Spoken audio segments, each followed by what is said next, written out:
morning, everyone. So let us all pray. Can you please lead the prayer? Alright, so before you sit down, can you please pick up pieces of paper? Okay, very good. So we will now check your attendance, and instead of saying your name or saying present, you need to say the title of your favorite book. Is that good? Okay. So since you're done checking our attendance, can I have someone to give a short recapitulation of what we have discussed yesterday? Okay, very good. That's correct. So before we delve deeper into our topic, let's have a game first. So this game is called Pass the Ball. So I will be playing a music, and then the one that will be holding the ball once the music stops will be the one to get a strip of paper here in front, and then explain what is that line pertains all about. Is that good? Alright, very good. So let's start the game. Okay, so since we are already done with our game, let us now proceed with our topic. Our topic for today is Philippine literature. Let us all first read our learning objectives. Okay, can we all read first learning objectives? So by the end of the lesson, the students will be able to describe the themes of Philippine literature during American regime through a graphic organizer.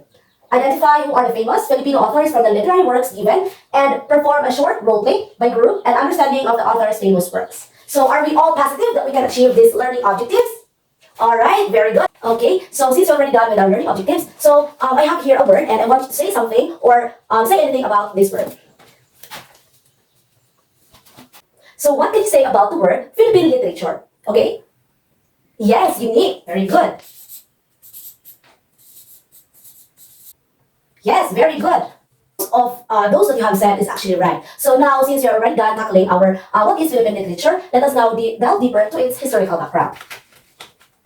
So this is the historical background of the Philippine literature during American regime. So I'll be the one to read it for you and then explain. So the Filipino-American was resulted in the defeat of General Miguel Malvar in 1903. So the peace movement started early as 1900s, and many people started writing again, and the nationalism of the people remained undaunted.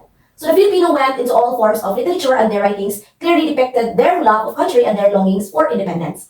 So why do they long for independence? It's because we are actually colonized. So we all know the history that we were colonized by the Spaniards for 333 years, and then the Japanese, and then the Americans. That is why their themes on writing is actually depicted longing for independence. So during the first year of the American period, the language used in writing were Spanish and Tagalog, and dialects of different regions. And in 1910, they started to write English. So the writers in Spanish. So actually, when the Americans arrived in the Philippines, the writers were actually divided into three groups. So the first one here is that the Spanish, the Tagalog, and then the English. So the writers in Spanish were both write on nationalism, like honoring Rizal and other heroes. So the Spanish writer were only to write, or I mean, they won't write nationalism, so they are not into the Filipinos, but they are into the Spaniards. So they will only write what Spanish or Spaniards had contributed into our country, which is the Philippines. Okay, the next one here is that the Tagalog. The writers in Tagalog continued to write what the country's condition and love for native language.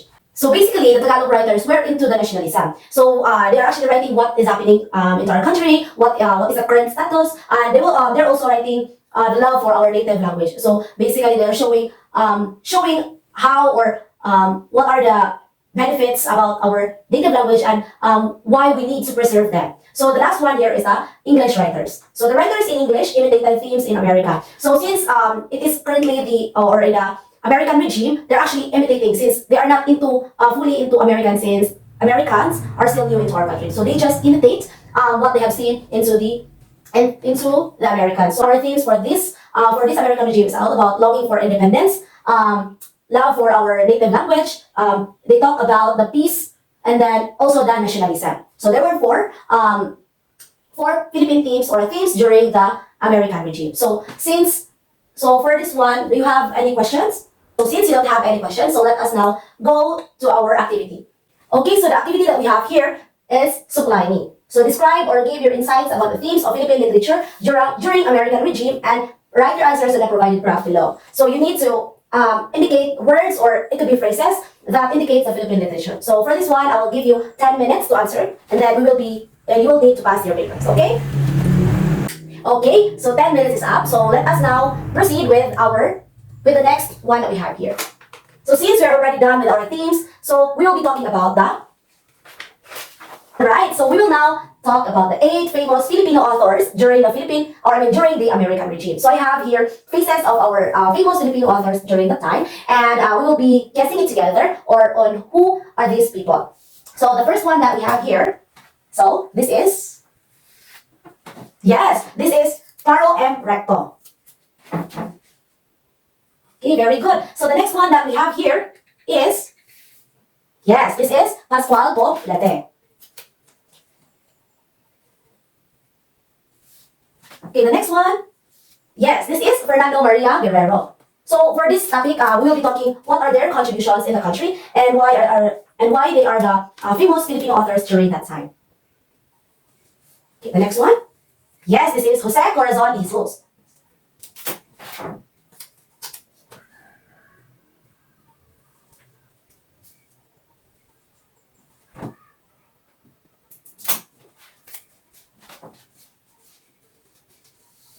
This is Severino Reyes.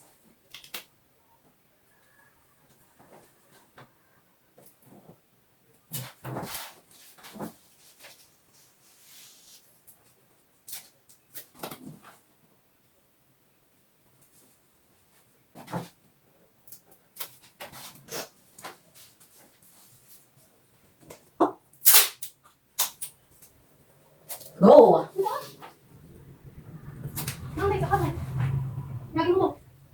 Okay, so these are the 8 famous Filipino authors during American regime. So can we enumerate it? Okay, again, this is Claro M. Recto, Pascual Poblete, Fernando Maria Guerrero, Jose Corazon de Jesus, Severino Reyes, Aurelio Tolentino, Lope K. Santos, and Amado V. Hernandez. So we will be talking about more about their lives on the next page. Okay, so the first one that we have here is Jose Corazon de Jesus. So he is very popularly known as Jose Batuti, and he was also called the Poets of Love in his time.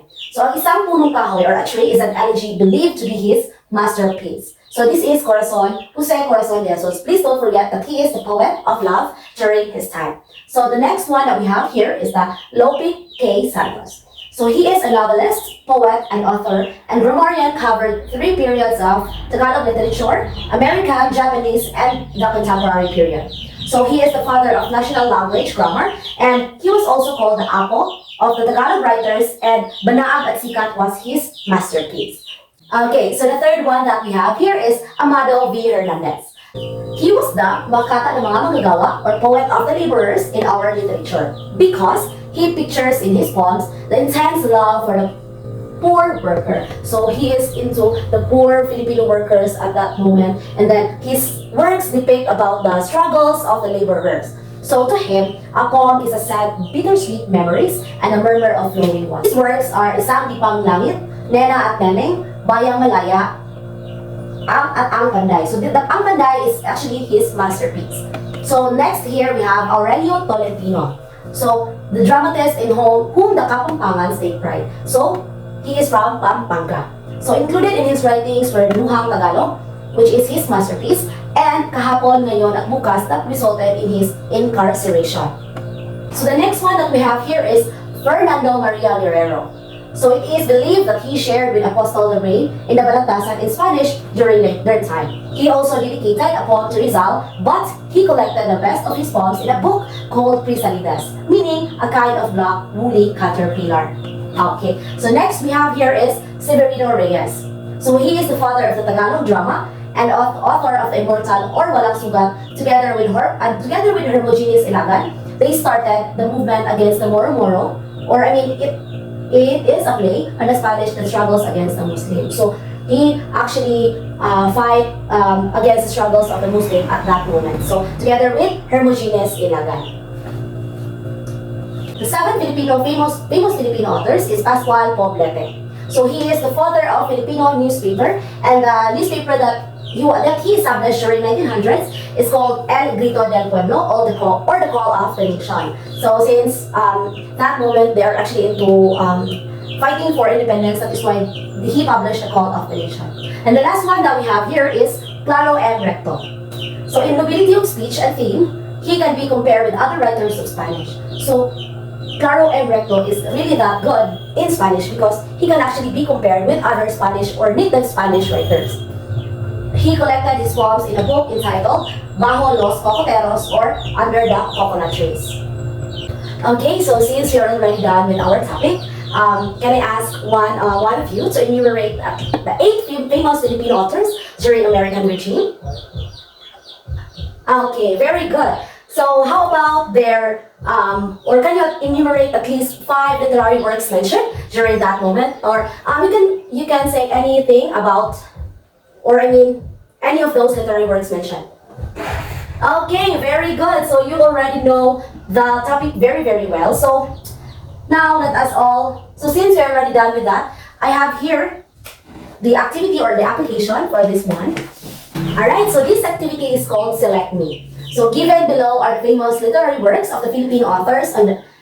On the space provided, write who is the author of that certain piece and select your answers from the box. So you will need, you don't need to write, or you just need to get one half crosswise, and you don't need to write this. You only need to write the answers, and you will be selecting those answers here from the box. Is that clear?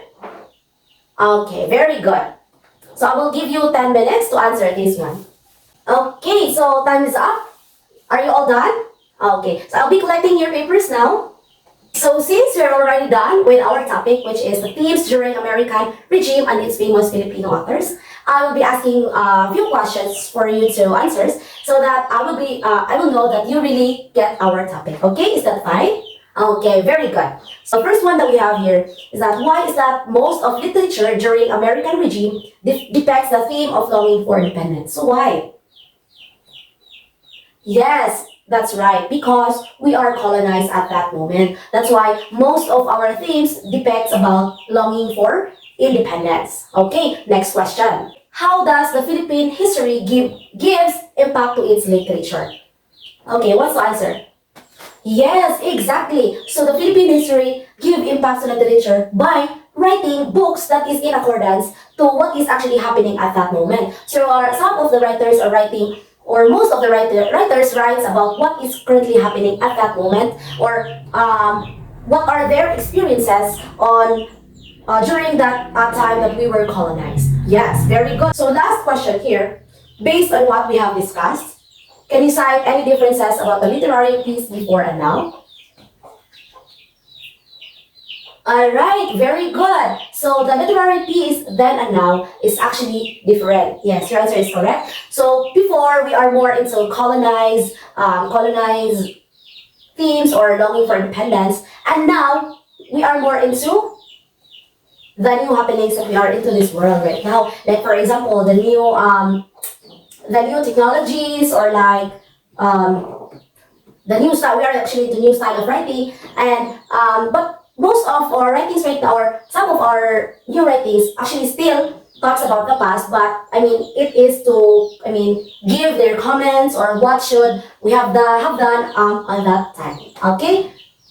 All right. So since we are already done with our topic, we will be doing a short role play. So I have already sent you the groupings for our role play. So I will be reading the instruction. So the class will be divided into 7 members, each group, and every group will be given a literary piece, and you will perform a short role play on your understanding about the piece, and you will be given a summary of the piece, and you will prepare for 10 minutes and will perform for 3 to 5 minutes maximum.